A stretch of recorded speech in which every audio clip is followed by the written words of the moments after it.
Merdeka. Merdeka. Baik, kawan-kawan semua, kembali lagi di podcast Badan Eksekutif Mahasiswa Fakultas Hukum, yang dimana pada kali ini kita akan membicarakan tentang kekayaan intelektual, yang nantinya kita akan bahas-bahas atau diskusi, bahkan sharing-sharing juga dengan pembicara kita dari Kementerian Hukum dan HAM, kantor wilayah Provinsi Bali. Baik, mungkin izinkan saya dulu perkenalkan diri. Nama saya Eka Dwika Mautama Putra, akrab dipanggil oleh kawan-kawan saya Dwika. Jadi saya akan memandu dari acara podcast Badan Eksekutif Mahasiswa Fakultas Hukum Universitas Udayana pada kali ini. Jadi untuk narasumber kita kali ini sudah hadir Ibu Pramadianti. Halo Ibu, selamat siang. Halo, selamat siang. Om Swastiastu. Om Swastiastu. Baik, jadi Ibu Pramadianti ini adalah pembicara kita pada kali ini yang berasal dari Kementerian Hukum dan HAM kantor wilayah Provinsi Bali, yang dimana nanti kita akan menjelaskan tentang kekayaan intelektual itu sendiri. Baik, untuk selanjutnya mungkin saya sedikit ngobrol sedikit sama Ibu. Gimana kabar Ibu di masa pandemi ini? Apakah sehat? Salam keluarga sehat? Syukurlah sehat, Dek. Semuanya sehat. Kami melaksanakan tugas selama PPKM ini melalui WFH. Kami bekerja dari rumah. Sama seperti kegiatan ini, lebih sering menggunakan aplikasi Zoom melalui virtual seperti itu.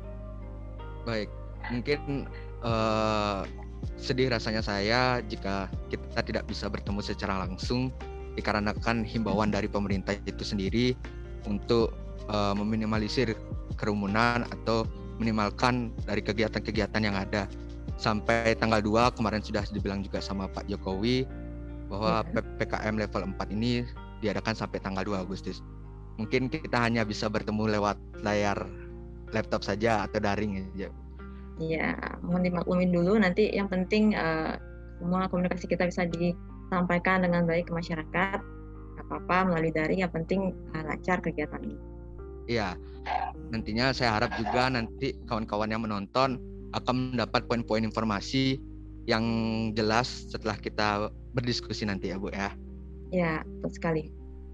Oke, jadi kita akan membahas tentang kekayaan intelektual.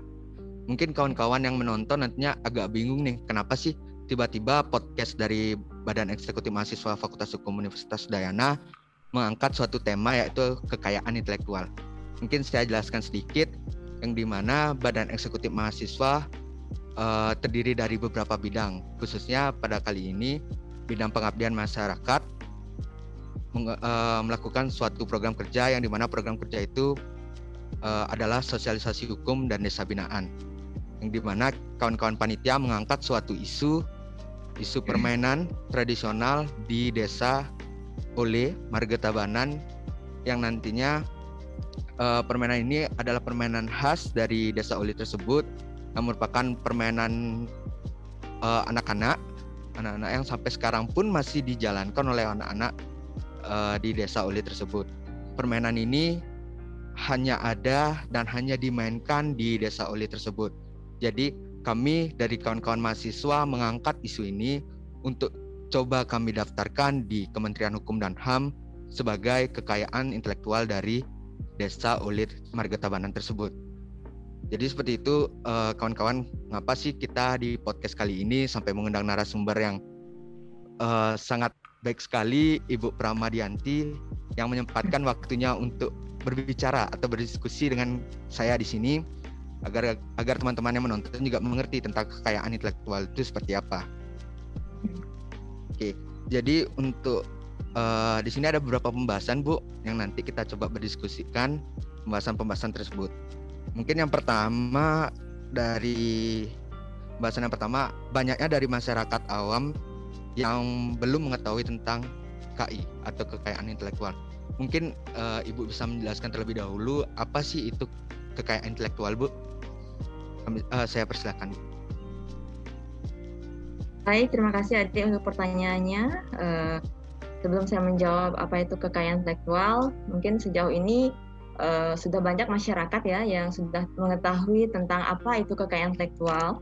Namun tidak menutup kemungkinan bahwa masih banyak juga masyarakat awam, khususnya masyarakat yang ada di pelosok desa yang masih sangat jarang sekali mendengar, apalagi mengetahui tentang apa itu kekayaan intelektual.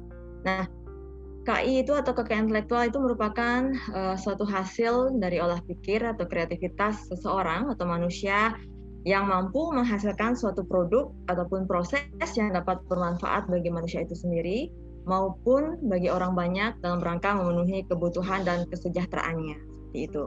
Nah, adapun pembagian dari kekayaan intelektual itu, KI itu dibagi menjadi dua, yaitu KI secara komunal dan KI personal. KI komunal itu dipecah lagi menjadi 4, yaitu diantaranya yaitu ekspresi budaya tradisional, kemudian pengetahuan tradisional, kemudian indikasi geografis, dan sumber daya genetik, seperti itu. Ya, intinya ekspresi budaya tradisional itu adalah, saya jelaskan sedikit ya, apa yang dimaksud dengan ekspresi budaya tradisional adalah suatu ekspresi karya cipta, baik itu berupa benda maupun tak benda, ataupun kombinasi dari keduanya yang menunjukkan suatu keberadaan, suatu kebudayaan tradisional yang dipegang secara komunal dari turun-temurun, seperti itu. Contohnya seperti tradisi mogok-goakan maupun seperti tari rejang Tingan, itu ada di Kelungkung. Itu salah satu contohnya ya. Kemudian terkait pengetahuan tradisional, mungkin dapat saya jelaskan sedikit, adalah suatu karya intelektual di bidang pengetahuan dan teknologi yang mengandung unsur karakteristik warisan tradisional yang dihasilkan. Contohnya Astakosala Kosali, maupun proses pembuatan kain tenun geringsing itu sudah dilakukan secara turun-temurun juga dan dikembangkan, dipelihara oleh suatu komunitas atau masyarakat setempat. Kemudian terkait sumber daya genetik, itu adalah merupakan tanaman ataupun tumbuhan, hewan ataupun binatang, jasa teknik atau bagian-bagian yang mempunyai nilai nyata atau potensial gitu. Contohnya seperti bunga rafflesia, itu juga masuk kekayaan intelektual kita. Kemudian potensi indikasi geografis, ini yang sudah sering sekali didaftarkan, Dek. Apa itu indikasi geografis? Adalah suatu tanda yang menunjukkan daerah asal suatu barang ataupun produk yang karena faktor lingkungan geografis termasuk faktor alam, ada faktor manusia, atau kombinasi dari keduanya itu yang mampu memberikan suatu kualitas dan karakteristik tertentu pada barang ataupun produk yang dihasilkan. Contohnya yang sudah didaftarkan yaitu indikasi geografis yang sudah didaftarkan oleh kantor wilayah, yaitu seperti garam Amet, kemudian kopi Kintamani, kopi Robusta di Tabanan. Nah, semuanya ini salah satu contoh indikasi geografis yang sudah didaftarkan dan mampu memberikan manfaat ekonomi bagi masyarakat setempat, dapat mengangkat perekonomian pada masyarakat setempat. Karena nilai jual dari produk maupun produk yang ada di suatu desa apabila sudah didaftarkan sebagai indikasi geografis memiliki nilai ekonomi yang lebih tinggi gitu. Itulah keuntungan apabila kita mendaftarkan kekayaan intelektual itu. Nah, kemudian ada lagi kekayaan intelektual personal. Nah, kekayaan intelektual personal ini adalah suatu kekayaan intelektual yang bersifat eksklusif atau individual. Nah, itu khusus itu kalau komunal itu secara bersama-sama maupun kelompok, sedangkan kalau kekayaan intelektual personal adalah kekayaan intelektual yang bersifat individu gitu. Itu dibagi lagi menjadi dua, dipecah lagi, yaitu hak cipta dan hak milik industri gitu. Kalau hak cipta itu merupakan kekayaan intelektual yang memiliki ruang lingkup objek yang dilindungi paling luas karena mencakup ilmu pengetahuan, kemudian seni, sastra, dan program komputer.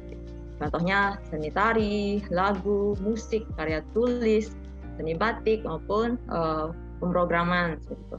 Kemudian kalau hak milik industri ini dibagi lagi menjadi 5 ya, yaitu ada paten atau penemuan di bidang teknologi, kemudian merek, suatu tanda pengenal, suatu barang ataupun jasa seperti merek Coca-Cola, mungkin yang sering minuman yang kita minum, kemudian Aqua, mie sedap. Kemudian itu merek itu ada dua, kami jelaskan, yaitu merek barang dan merek jasa. Kalau merek barang yang seperti saya jelaskan tadi, contohnya Coca-Cola, Aqua, mie sedap. Sedangkan merek jasa itu seperti contohnya jasa penjualan atau toko, yaitu Indomaret, jasa Telkomsel, seperti itu. Itu perbedaannya. Kemudian kalau desain industri merupakan suatu kreasi tentang bentuk seperti desain kemasan gitu. Sedangkan kalau rahasia dagang, ada lagi rahasia dagang merupakan informasi yang tidak diketahui oleh umum di bidang teknologi. Gitu. Itu harus dirahasiakan, tapi bisa didaftarkan sebagai kekayaan intelektual. Kemudian satu lagi yaitu desain tata letak sirkuit terpadu. Itu suatu produk dalam bentuk jadi atau setengah jadi yang di dalamnya terdapat elemen. Seperti itu. Itulah jenis-jenis dari kekayaan intelektual. Intinya dibagi menjadi kekayaan intelektual komunal dan kekayaan intelektual personal. Nanti ada pemecahannya lagi. Seperti itu, Adik ya. Silakan, Dik. Baik. Jadi jawaban dari Ibu Prama sangatlah baik. Jadi teman-teman semua nanti yang nonton bisa tahu ternyata kekayaan intelektual itu dibagi menjadi dua, menjadi hak komunal dan menjadi hak personal. Dan itu terdapat sub-sub dan jenis-jenisnya yang banyak sekali ruang lingkupnya. Iya, betul sekali. Oke. Jadi teman-teman itu di poin pertama saja sudah dijelaskan dengan baik sama Ibu Prama. Mungkin teman-teman nanti kalau emang seandainya mau mencatat atau merasa dirinya di desanya mempunyai kekayaan intelektual, nanti bisa dihubungin Bu Prama untuk mendaftarkan kekayaan intelektual yang ada di desa tersebut. Oke, Bu. Bisa sekali. Oke, jadi kita loncat ke pertanyaan kedua yang dimana apa sih pentingnya kekayaan intelektual dan mengapa harus mendaftarkan kekayaan intelektual tersebut? Mungkin bisa dijelaskan, Bu. Baik, Dik. Terima kasih, bagus sekali untuk pertanyaannya. Nah, kenapa kita itu perlu mendaftarkan kekayaan intelektual yang kita miliki? Yang sudah pasti tujuan utamanya adalah untuk melindungi kekayaan intelektual yang kita miliki, baik itu perlindungan secara hukum maupun perlindungan secara ekonomi, seperti itu. Perlindungan hukum di sini maksudnya adalah memberikan rasa aman bagi pemilik kekayaan intelektual itu sendiri, baik secara perorangan ataupun kelompok, atas aset berharga yang berupa hasil karya yang dihasilkan. Itu memang sangat berharga sekali, aset kekayaan intelektual itu lebih berharga dari yang lain ya sebenarnya ini. Kemudian manfaat lainnya adalah untuk mengantisipasi adanya pelanggaran hak kekayaan intelektual seperti adanya penjiplakan, kemudian pemalsuan, atau perbuatan curang dari pihak-pihak yang tidak bertanggung jawab. Kemudian selain itu, manfaat lainnya adalah dapat meningkatkan kompetensi dan juga memperluas pangsa pasar, khususnya dalam hal komersialisasi terkait kekayaan intelektual itu sendiri. Berarti banyak sekali manfaatnya ya, Dek ya. Kemudian dari semua manfaat tersebut tentunya akan memberikan suatu motivasi kepada para pemilik karya intelektual, baik itu karya cipta maupun industri, untuk dapat berkarya dan berinovasi lebih baik lagi, serta mendapatkan apresiasi dari ciptaannya tersebut. Dari sinilah terlihat jelas kalau kekayaan intelektual adalah wajib dilindungi oleh setiap orang yang memiliki karya tersebut. Lalu manfaatnya bagi negara apa? Yaitu melindungi hasil karya dari warga negaranya. Seperti itu. Intinya itu saling melengkapi. Negara memberikan perlindungan secara hukum maupun ekonomi. Nah, dari itulah masyarakat harus berlomba-lomba sekarang untuk menyadari hal itu, bahwa itu sangat penting didaftarkan kekayaan intelektual itu. Jadinya jangan menunda-nunda lagi, karena semakin ditunda-tunda nanti lebih dulu orang lain yang mendaftarkan, itu yang berbahaya. Jadinya sebaiknya lebih cepat lebih baik. Gitu. Itulah intinya pentingnya kekayaan intelektual, kenapa harus didaftarkan. Baik, terima kasih. Selanjutnya, Dik. Baik, Ibu. Jadi hati-hati tuh buat teman-teman atau kawan-kawan yang menonton, nantinya kalau asal menjiplak, karena kekayaan intelektual itu sudah dilindungi oleh hukum ya, Bu ya. Ya, tentu sangat dilindungi ya, Dek ya. Untuk memberikan akses hak eksklusif dari seorang pendaftar kekayaan intelektual. Ya, jadi setelah kita membahas nih, Bu, tentang pentingnya mendaftarkan kekayaan intelektual tersebut di Kementerian Hukum dan HAM. Nah, setelah itu mungkin bisa dijelaskan terlebih dahulu, Bu, mengenai alur dari pendaftarannya, biar kita teman-teman juga nanti yang menonton bisa tahu pendaftaran kekayaan intelektualnya tersebut. Alur pendaftaran kekayaan intelektualnya itu ya, Dek ya. Iya, Bu. Biar teman-teman juga tahu gimana sih cara kita mendaftar kekayaan intelektual dan apa sih benefit-benefitnya. Tadi kan sudah dijelaskan tentang benefitnya. Sekarang untuk alurnya nih, Bu. Bisa tolong dijelaskan. Sebenarnya saat ini masyarakat itu sangat dimudahkan sekali dengan sistem pendaftaran kekayaan intelektual yang saat ini berlaku, yaitu melalui online mandiri, bisa diakses di mana saja dan kapan saja bagi setiap masyarakat. Nah, mereka bisa sebelumnya mereka harus masuk dulu ke situs tgip.go.id. Nah, di situs itu terdapat banyak sekali informasi-informasi terkait kekayaan intelektual. Di sana juga terdapat link ataupun situs lagi sub-subnya, yaitu untuk melakukan suatu pendaftaran maupun pencatatan kekayaan intelektual. Itu linknya itu berbeda-beda ya Dek ya, tergantung dari jenis kekayaan intelektual yang ingin didaftarkan. Apakah itu cipta, apakah itu merek, paten, desain industri, itu beda-beda linknya untuk melakukan pendaftaran. Tetapi semuanya sudah bisa diakses secara online, mandiri. Nggak perlu jauh-jauh lagi datang ke kantor wilayah gitu. Kalau dulu kan masyarakat yang hadir ke kantor wilayah, datang ke kantor wilayah, bawa berkas, mohon diupload, mohon didaftarkan secara online. Kalau sekarang masyarakat sudah diberikan hak akses itu seperti itu. Nah, sebelum mereka melakukan pendaftaran, biasanya masyarakat diberikan untuk mendownload setelah masuk ke link itu ya, ke link situs contohnya mendaftarkan suatu merek, masuk ke merek.dgip.go.id. Nah, pada saat kita masuk ke link tersebut, di pojok kanan atas itu akan ada perintah untuk mendownload video ataupun tutorial dari pendaftaran merek tersebut. Jadinya kita bisa membaca dulu, kita bisa mempelajari dulu dan melihat video bagaimana cara melakukan pendaftaran. Intinya harus melakukan registrasi akun terlebih dahulu dengan menginput identitas pemohon secara lengkap. Kemudian setelahnya pemohon diminta untuk melakukan pembayaran PNBP gitu. Itu wajib karena pembayaran penerimaan negara bukan pajak ini memang wajib dilakukan sebelum melakukan pendaftaran suatu merek.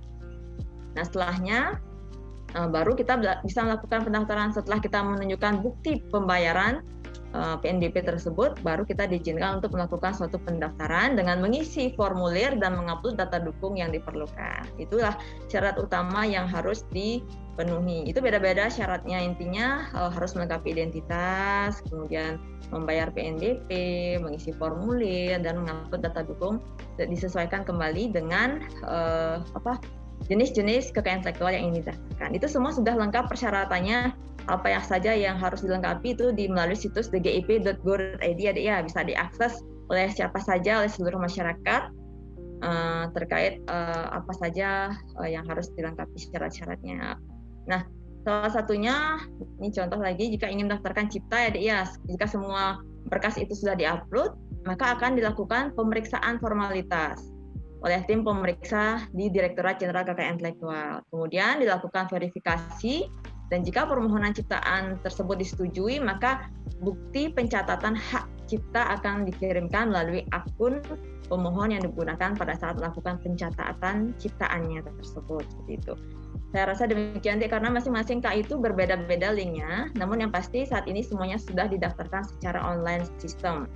Nah, contohnya kalau mendaftarkan cipta itu melalui link ehakcipta.go.id, dgip.go.id, kemudian kalau merek melalui merek.dgip.go.id, paten pun begitu, desain industri pun sama seperti itu. Jadi poinnya itu sudah membuat masyarakat lebih mudah lah untuk melakukan pendaftaran. Transparansinya itu lebih baik saat ini karena masyarakat tidak perlu lagi was-was karena ada tambahan biaya pungutan biaya yang lain, itu tidak ada.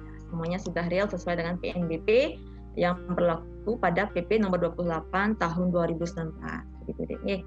Kalau seandainya ada masyarakat yang masih kebingungan, sudah nonton videonya, kemudian sudah baca tutorialnya tapi masih bingung, boleh datang ke kantor wilayah, datanglah ke kami. Kalau seandainya di masa pandemi ini bisa melalui call center kami, seperti itu. Bisa dihubungi tanpa jauh-jauh lagi datang ke Kanwil gitu. Seperti itu adiknya. Kurang lebih seperti itu. Berarti untuk mekanisme dan alur pendaftaran itu sudah jelas ada di website resminya dari Kemenkumham tersebut. Jadi gitu teman-teman. Jadi untuk mendaftarkan kekayaan intelektual itu nggak susah kok, gampang banget. Dan nanti kalau emang seandainya kawan-kawan semua atau teman-teman semua ada kendala, bisa hubungi dari Kementerian Hukum dan HAM kantor wilayah Provinsi Bali ya Bu. Bisa banget. Nanti kami akan sampaikan call center kami ya di akhir acara. Baik, jadi setelah kita membahas tentang benefit, tentang alur, dan kita membahas juga awalnya tentang apa sih itu kekayaan intelektual, mungkin kita agak sedikit berbagi pandangan nih Bu mengenai apakah di zaman sekarang masyarakat Indonesia khususnya di Bali ini sudah tahu dan sadar terkait pentingnya kekayaan intelektual atau pendaftaran kekayaan intelektual tersebut.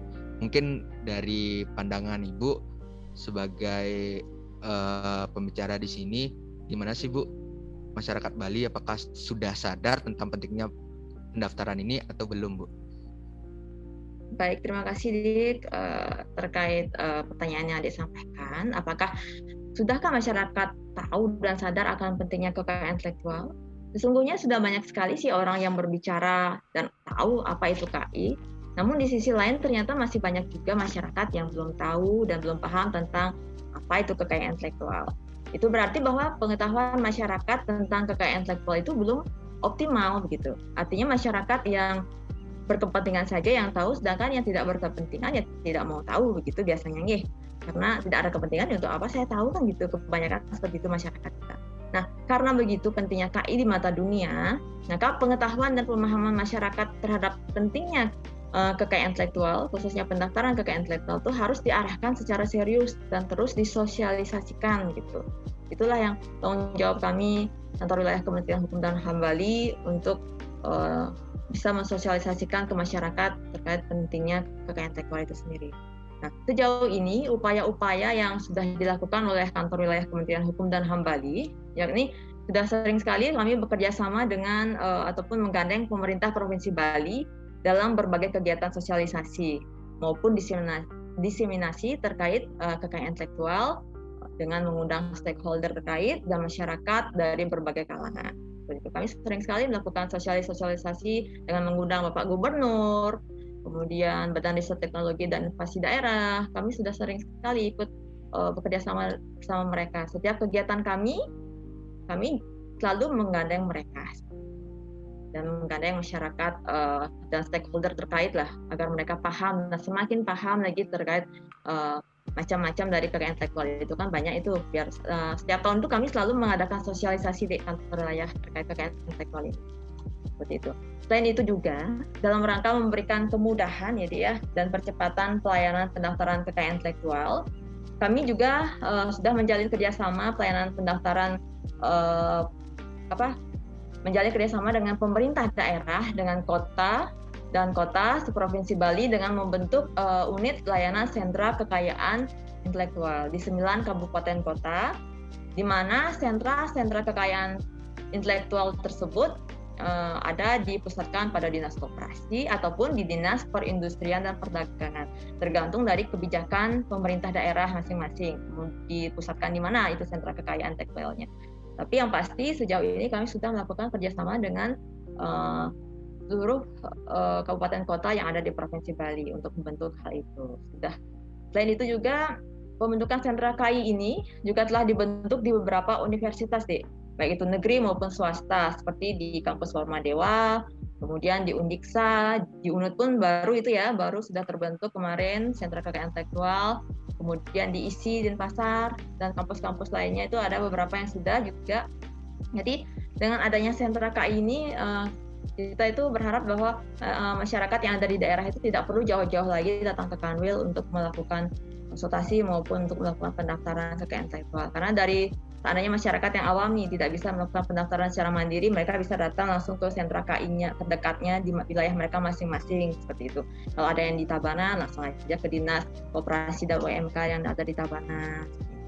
Semuanya sudah dipusatkan, semuanya ada tim-tim IT-nya yang mengetahui cara ataupun prosedur pendaftaran kekayaan intelektual itu.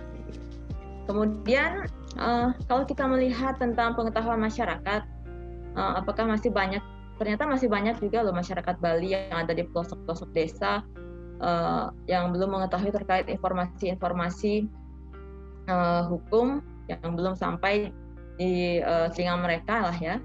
Oleh karena itu guna mempercepat pemberian informasi hukum tersebut, berbagai layanan yang ada di kantor wilayah, maka saat ini kantor wilayah Kementerian Hukum dan HAM Bali telah membentuk Posyankumhamdes atau Pos Pelayanan Hukum dan Hak Asasi Manusia di 324 desa di seluruh Bali. Kami sudah meresmikan hal tersebut pada tahun 2020 kemarin di tanggal 21 Juli di seluruh Bali, diresmikan oleh Menteri Hukum dan HAM, dihadiri oleh Bapak Gubernur Bali juga saat itu.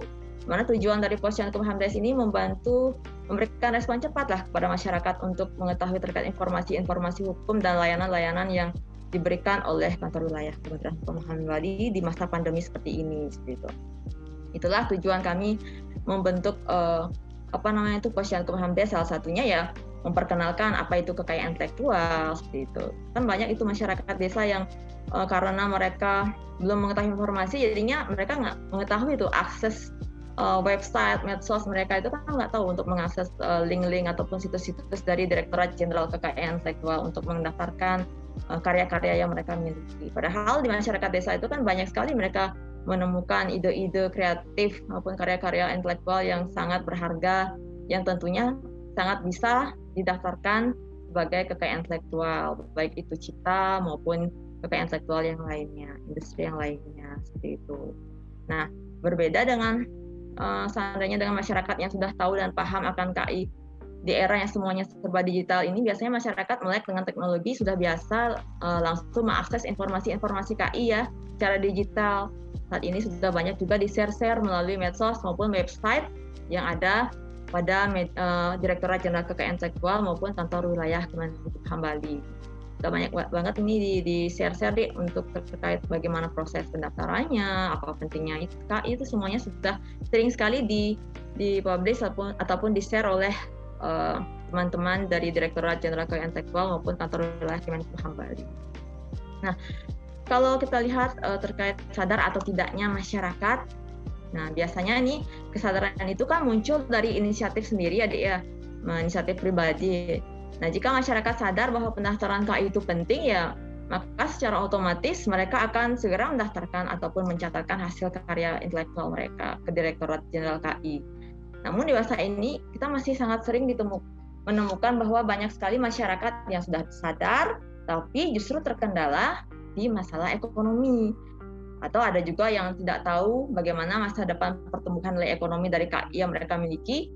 Makanya mereka males nih, ogah-ogahan deh. Jadinya mereka mendaftarkan kekayaan intelektual mereka. Jadinya karena tidak tahu manfaatnya apa, kemudian tidak tahu kemana harus akses, kemudian sudah tahu tetapi tidak punya biaya, itu banyak sekali kendala-kendala yang timbul di masyarakat. Seperti itu. Kemudian, kenapa saya katakan tadi terkendala ekonomi, Dek? Karena kan pendaftaran KI itu seperti yang telah saya sampaikan sebelumnya diwajibkan untuk melakukan pembayaran PNBP atau penerimaan negara pajak sesuai dengan ketentuan pada PP nomor 28 tahun 2019. Karena permasalahan itulah mungkin banyak masyarakat pelaku usaha, khususnya usaha mikro kecil ya, menengah atau UMKM yang belum melakukan pendaftaran KI atau merek yang mereka miliki. Itu sering sekali tuh. Kan masa pandemi seperti ini banyak sekali masyarakat yang dirumahkan. Jadinya mereka lebih banyak melakukan membuat suatu usaha kecil di rumah mereka dengan dengan menjual usaha kayak dagang sate gitu, kuliner gitu kan bisa itu didaftarkan. Nah, jasa kulinernya itu bisa didaftarkan sebagai merek di Direktorat Jenderal Kekayaan Intelektual. Nah, perlu kita informasikan juga nih, bahwa saat ini pemerintah sudah memberikan kemudahan juga berupa keringanan biaya PNBP kepada para UMKM yang melakukan pendaftaran kekayaan intelektual. Sebagai contoh nih, pendaftaran merek yang secara umum itu biasanya kan dikenakan PNBP sebesar 1,8 juta. Tetapi kalau kita mampu melampirkan surat keterangan dan pernyataan binaan UMKM dari stakeholder di masing-masing wilayah, maka masyarakat tersebut bisa mendapatkan keringanan PNBP menjadi 500.000. Lumayan kan, dari 1,8 menjadi 500.000 rupiah saja.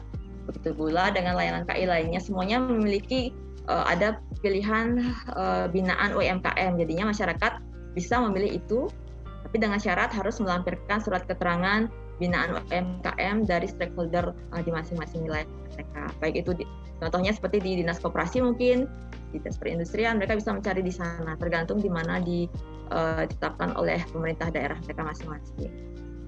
Nah mungkin kalau biar masyarakatnya lebih sadar ya Dek ya, apabila kalau Provinsi Bali mungkin bisa setidaknya setahun sekali pada saat ulang tahun provinsi memberikan terobosan-terobosan berupa bantuan voucher ataupun voucher gratis ya, atau promo pendaftaran KI kepada masyarakat usaha mikro maupun masyarakat yang memiliki karya intelektual tetapi tidak mampu melakukan pendaftaran, tidak memiliki uang untuk melakukan pendaftaran. Mungkin di sana pemerintah provinsi bisa membantu menganggarkan itu di setiap tahun lah sekali, setiap tahun sekali lah intinya, berikan sekian kuota untuk sekian orang biar bisa mereka melakukan pendaftaran secara gratis. Jadinya mereka kan berlomba-lomba itu dengan semangat segera mungkin ya melakukan pendaftaran kekayaan intelektual. Nah, mungkin itu salah satu gebrakan ya atau terobosan yang bisa dilakukan oleh Provinsi Bali dalam mendukung perlindungan hak kekayaan intelektual bagi masyarakatnya.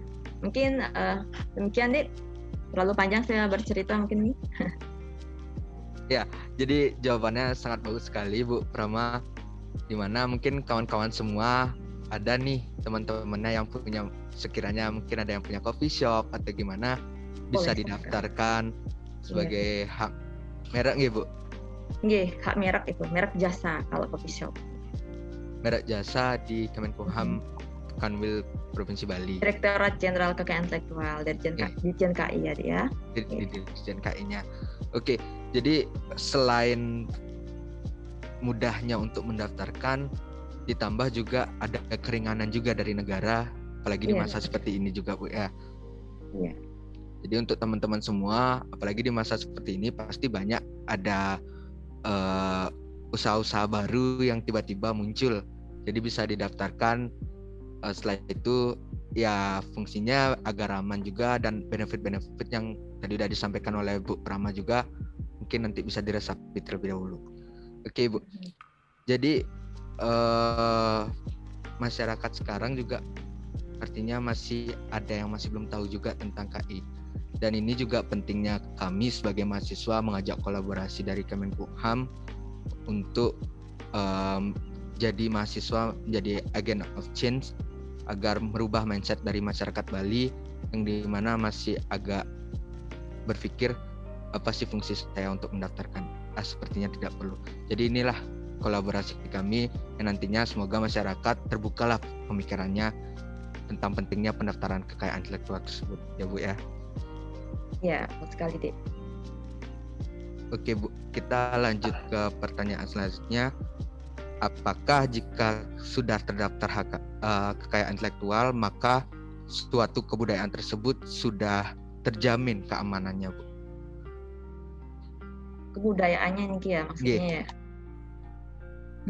Baik, terima kasih Dek. Tentunya ya sudah pasti kalau suatu kekayaan intelektual sudah kita daftarkan, ya tentunya sudah terjamin juga perlindungan hukum yang kita peroleh dari negara. Karena pendaftaran kekayaan intelektual itu pendaftaran kekayaan intelektual secara keseluruhan akan dilindungi apabila sudah didaftarkan maupun dicatatkan. Seperti contoh, kalau adik mendaftarkan sebuah merek, maka semua unsur dalam merek tersebut, baik kata maupun logo yang ada dari merek tersebut pastinya sudah terlindungi. Tidak boleh lagi didaftarkan oleh pihak lain. Siapa cepat dia yang dapat, gitu. Karena perlindungan hukum kekayaan intelektual seperti merek ini biasanya berdasarkan sistem first to file, Dek. Ya, siapa yang mendaftarkan terlebih dahulu, merek itulah yang dilindungi pertama kali oleh negara. Itulah salah satunya, ya pasti terlindungi itu, pasti terjamin oleh negara. Perlindungan hukumnya baik secara hukum maupun ekonomi para pemilik kekayaan intelektual. Kemudian apabila kita berbicara tentang kebudayaan, ya Dek ya, khususnya kebudayaan Bali yang merupakan identitas pariwisata Bali yang mampu memberikan manfaat dan kehidupan bagi masyarakat Bali, termasuk kehidupan pariwisata.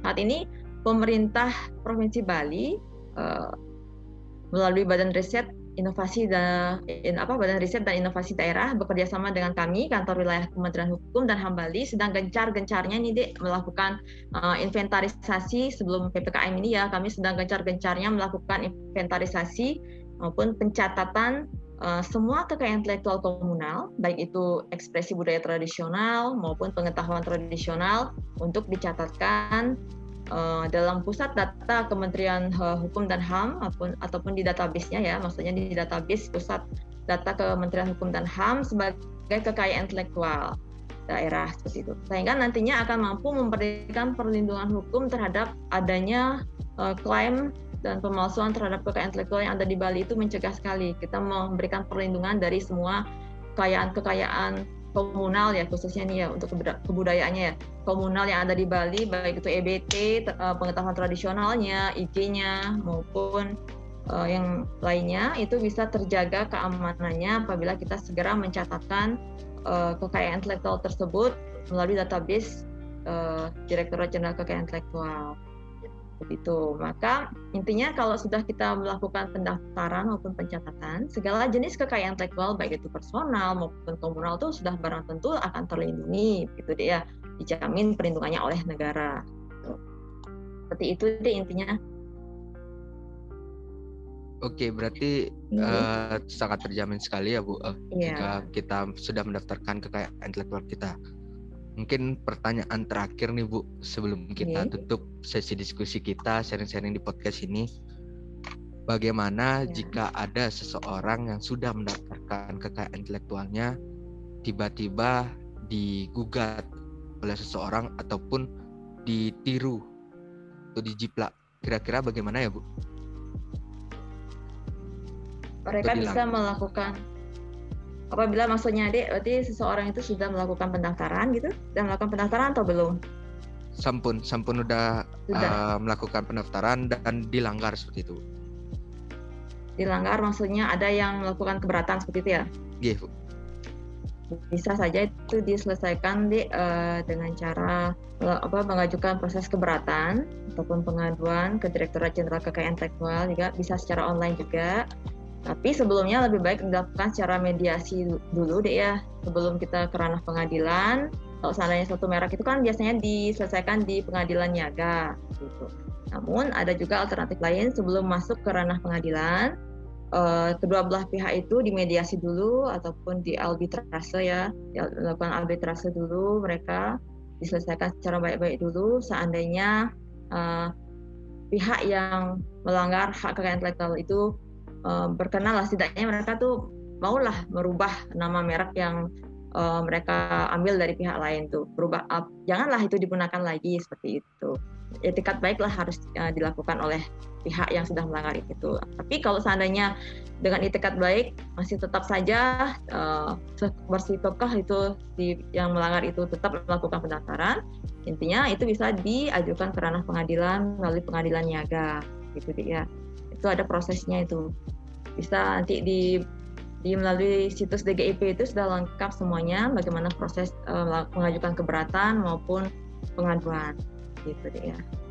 Kalau biasanya sih kalau seandainya ada pengaduan itu kan, kalau pengaduan itu kan biasanya melalui delik aduan deh. Kalau seandainya ada yang datang ke kantor wilayah mengajukan maupun menyampaikan adanya pelanggaran KI, kami dari kantor wilayah memiliki tim PPNS gitu deh, penyidik pegawai negeri sipil, mereka lah yang akan membantu turun ke lapangan, mendatangkan kedua belah pihak untuk memediasi. Seandainya pada saat proses mediasi mereka tidak bisa diselesaikan, ya terpaksa harus menuju ke ranah pengadilan gitu. Di pengadilan niaga biasanya gitu deh ya. Bisa bersurat ke kantor wilayah, bisa, nanti akan diselesaikan oleh tim PPNS kami, dibantu untuk dimediasi. Seandainya tidak bisa secara etikat baik, bisa diajukan ke pengadilan seperti itu. Kurang lebih seperti itu deh. Oke, jadi sudah ada beberapa pembahasan yang sudah dijawab dengan baik oleh Ibu Prama dari Kemenkumham.